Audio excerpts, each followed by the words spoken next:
Salut tout le monde, c'est Stéphane d'Inman Learn. Pour ceux qui ne me connaissent pas, je suis formateur et développeur passionné depuis l'ère Windows XP. Je voulais vous dire un grand merci parce que vous êtes de plus en plus nombreux sur la chaîne YouTube et en plus vous êtes de plus en plus nombreux sur les formations, donc c'est super. Un grand merci à vous. Grâce à cela, on va pouvoir continuer notre progression à faire des vidéos, des tutoriels, etc. J'ai une petite surprise à la fin de la vidéo, donc restez jusqu'à la fin pour la voir. Et dans cette vidéo, on va voir comment tester une idée d'application et voir si elle fonctionnerait sur le marché. Allez, c'est parti!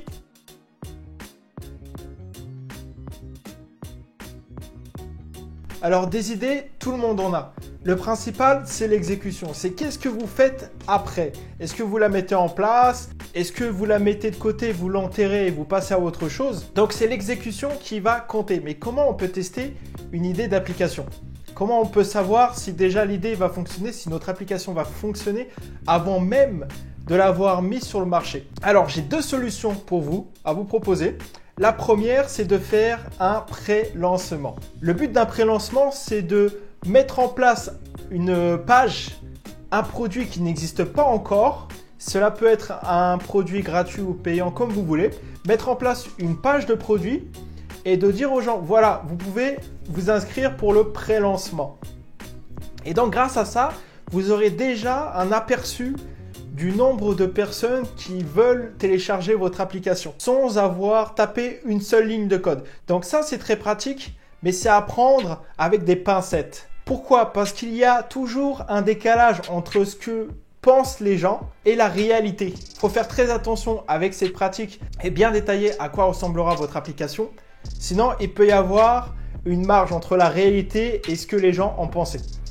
La deuxième solution, celle que j'utilise le plus, provient de la méthode Lean. Cette méthode-là a été développée par Eric Rios qui s'est inspiré des méthodes de Toyota, de production de Toyota. Son bouquin Lean Startup, je vous le conseille, lisez-le, relisez-le, relisez-le autant que vous pouvez. C'est vraiment une mine d'or. C'est pas forcément que pour les startups, ça concerne tout ce qui est entrepreneuriat, prise de risque et test des produits. Donc dans son bouquin Lean Startup, pour résumer, il parle de ce que l'on appelle le MVP, Minimal Viable Product. Alors en gros, c'est le produit le plus minimaliste possible avec les fonctionnalités de base.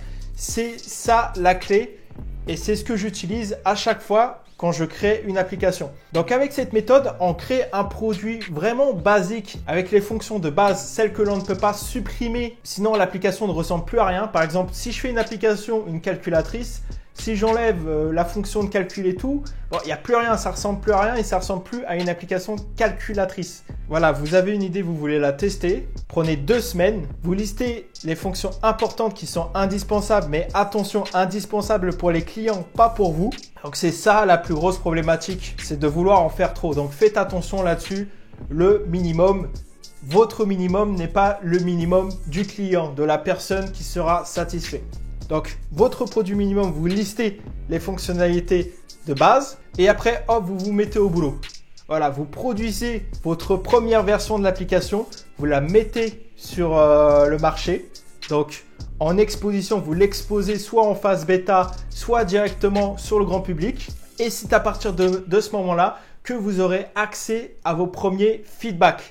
Donc ça, c'est le principe du MVP. Ça marche, ça cartonne.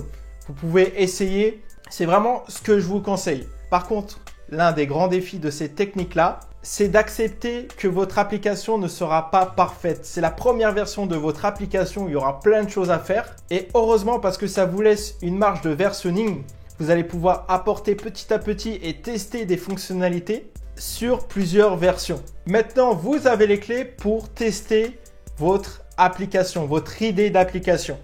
Alors tout à l'heure, je vous ai parlé d'une petite surprise. Justement, on y vient. Pour les prochaines vidéos, les InLearn Days, on va mettre sur pause. On va créer la version 2 de notre carte de visite.